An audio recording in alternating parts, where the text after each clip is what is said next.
नमस्कार विद्यार्थी मित्रांनो, पालकांनो, मी डॉक्टर देवश्री महाजन, माऊली करिअर काउन्सिलिंग तर्फे तुमचं पुन्हा एकदा आमच्या यूट्यूब चॅनलला स्वागत आहे. आता नीट तर सर्वेज अटेम्प्ट करणार आहे आणि मेच्या फर्स्ट संडेला आपण नीट द्यायला जाऊ.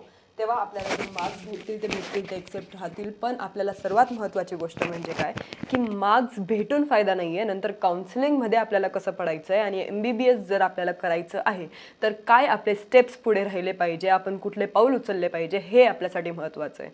तर फक्त मार्क्स भेटून फायदा नाही आहे, मार्क्स तर तुम्ही काहीच करणार नाही आहे. पुढे तुम्हाला मार्क्स कधी कामात येतील, जेव्हा तुम्हाला समजेल की काउन्सिलिंग कशी करायची आहे.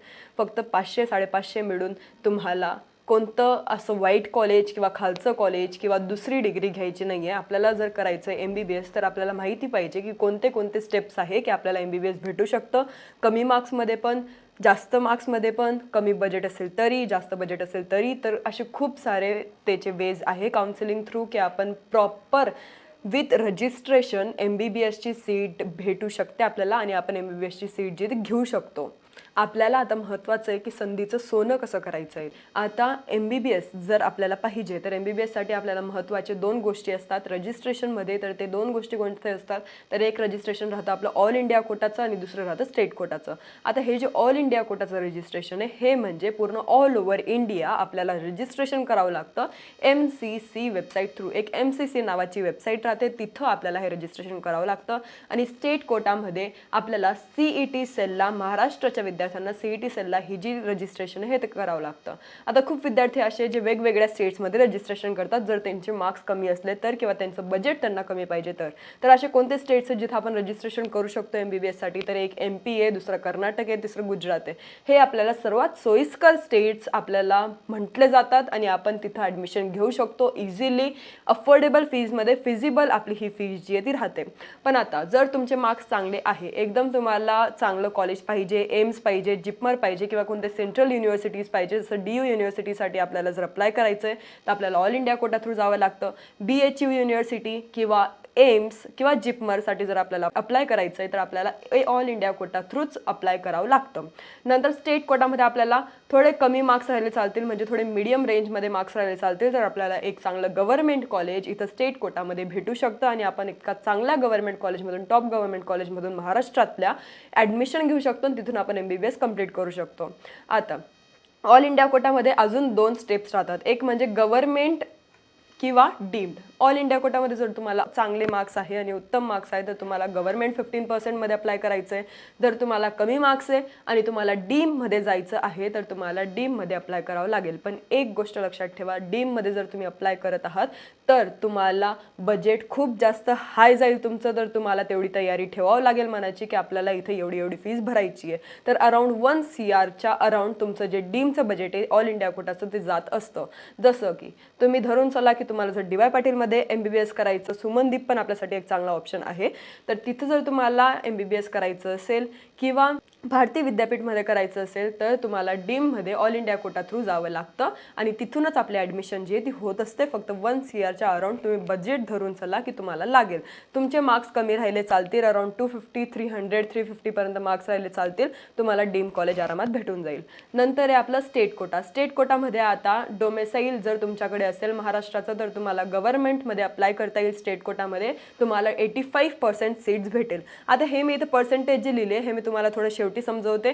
तर डोमेसाईल गव्हर्नमेंटमध्ये तुम्हाला 85% सीट भेटेल आणि जर तुम्ही प्रायव्हेटमध्ये अप्लाय करताय म्हणजे CET सेल थ्रूच तुम्हाला दोघीकडे अप्लाय करता येतं, तुम्हाला वेगळा काही फॉर्म भरायचा नाही आहे. एकच फॉर्म भरून आपण दोघी जे कॉलेजेस आहे गव्हर्नमेंटचे पण आणि प्रायव्हेटचे पण दोघी टाकू शकतो. आणि जर तुम्हाला प्रायव्हेटमध्ये टाकायचं तर प्रायव्हेटचे तुम्हाला 100% सीट्स तिथे अवेलेबल असतात.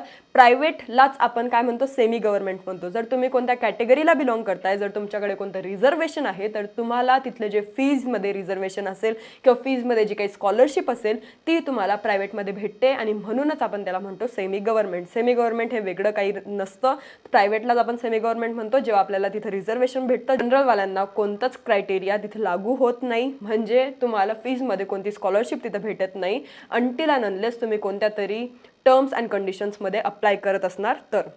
डोमिसाईल जर असेल तर गव्हर्नमेंट बेस्ट ऑप्शन तुम्हाला राहील 85%चा. आता तुम्हाला भरायचं कसं आहे, रजिस्ट्रेशन कसं करायचं आहे, तुमचे मार्क्स जास्त असतील तर काय करावं, कमी असतील तर काय करावं, ते सर्व आपण याच्यात सविस्तर बघणार आहोत. तर MBBS भेटायसाठी 2 मेन जे स्टेप्स आहे, आपल्याला कुठे पाऊल उचलायचं आहे, तर एक ऑल इंडिया कोटामध्ये, दुसरा स्टेट कोटामध्ये. मार्क्स कमी असतील तर डीम, मार्क्स जास्त असतील तर गव्हर्नमेंट. तुमचा बजेट जर जास्त असेल तर डीममध्ये जा, बजेट जर कमी असेल तर सेमी गव्हर्नमेंटमध्ये जा. मार्क्स मीडियम पाहिजे पण, आणि जर तुम्हाला मार्क्स पण चांगले असतील गव्हर्नमेंटमध्ये ऑब्व्हियसली तुम्ही अप्लाय करू शकतात, कारण मार्क्स जर चांगले राहिले तर बजेटची चिंता राहत नाही. जर मग तुमचे मार्क्स कमी पडले तर आपल्याला बजेटकडे लक्ष द्यावं लागतं, आणि तिथं आपल्याला मग विचार करावा लागतो की आपल्याला सेमी गव्हर्नमेंटमध्ये घ्यायचं आहे की डीम कॉलेजेसमध्ये घ्यायचं आहे. कारण भारतीय विद्यापीठ पण खूप विद्यार्थी प्रेफर करत असतात डीम कॉलेज म्हणून, कारण ते एक बेस्ट कॉलेज आहे आणि त्याचं आपल्याला थोडा फीस बाकी कॉलेजेसपेक्षा थोडी कमी लागते, पण त्याचं कट ऑफ जास्त राहतं. तसंच विमेन्ससाठी पण एक कॉलेज, पण तिथं पण डीम कॉलेज असून त्याची फीस फक्त 10 लाख पर इयर आहे, आणि त्याची जी कट ऑफ आहे ती खूप जास्त हाय जात राहते. तर ते सेमी गव्हर्नमेंट सारखंच आपल्याला पडतं. तर ते नंतर आपल्याला विचार करायचा आहे जेव्हा आपले मार्क्स येऊन जातील. पण सर्वात महत्त्वाचं आता आपल्याला आहे की हे पर्सेंटेज काय म्हणून दिले आहे. तर गव्हर्नमेंटमध्ये जर तुम्ही ऑल इंडिया कोटामध्ये गव्हर्नमेंटमध्ये अप्लाय करत आहात तर तुम्हाला फक्त 15% सीट्स तिथं भेटत असतात. ऑल इंडिया कोटाच्या गव्हर्नमेंटमध्ये फक्त त्या विद्यार्थ्यांनी अप्लाय करावं ज्यांना मार्क्स खूप चांगले, कारण जर तुमचे कमी मार्क्स असतील तर तुम्ही स्टेट कोटामध्येच अप्लाय करा. इथं तुम्हाला खूप चांगले चान्सेस आहे की तुम्हाला आपलं जे स्टेट कोटाचं गव्हर्नमेंट कॉलेज आहे ते भेटून जाईल. ऑल इंडिया कोटामध्ये तुम्हाला कॉलेज लागणार नाही, कारण इथं कट ऑफ खूप जास्त हाय जात राहतो. इथं स्टेट कोटामध्ये कट ऑफ कमी जातो. तुम्हाला फक्त 15% सीट्सच भेटत राहतात. तुम्हाला तिच्यामधूनच तुमचं जे कॉलेज आहे ते घ्यायचं आहे. डीममध्ये तुम्हाला 100% सीट्स ऑल इंडिया कोटा थ्रूच भेटतात. जर तुम्ही म्हणताय की मी डायरेक्ट ॲडमिशन करतोय किंवा मी डोनेशन देतोय तर ह्या सर्व लफड्यात पडू नका. तुम्हाला कोणतंच डायरेक्ट ॲडमिशन भेटणार नाही आहे. जोपर्यंत रजिस्ट्रेशन तुमचं होत नाही तोपर्यंत अशी कोणतीच काउन्सिलिंग नाही आहे जी डायरेक्ट डोनेशन देऊन ॲडमिशन करवते.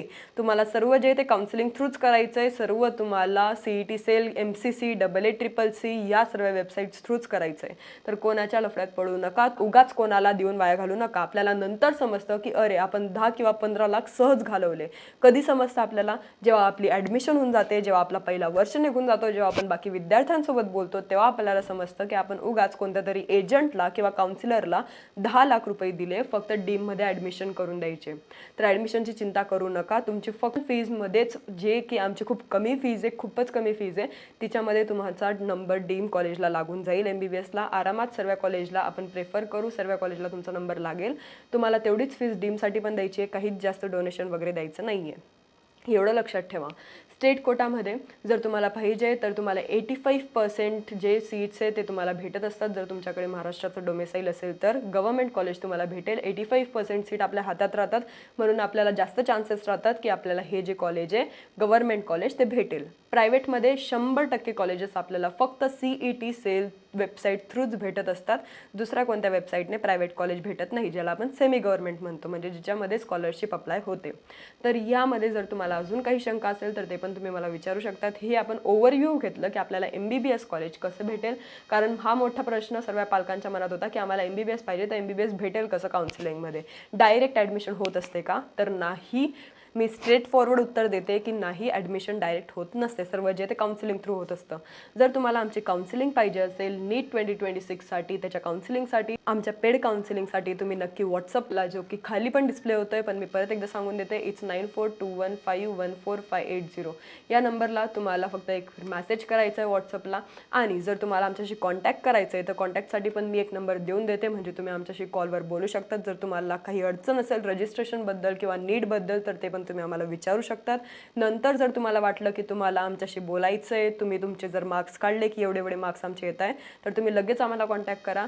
इट्स 8275518480 ह्या नंबरला आम्ही तुमचे कॉल रिसीव्ह करत असतो, तुमच्याशी बोलत असतो आणि तुमचे जे काही शंका आहे त्या आम्ही विथ कॉल सॉल्व्ह करत असतो. हे आम्ही फक्त व्हॉट्सअप मेसेजसाठी दुसरा नंबर ठेवला आहे, हा नंबर आमचा कॉलिंगसाठी आहे.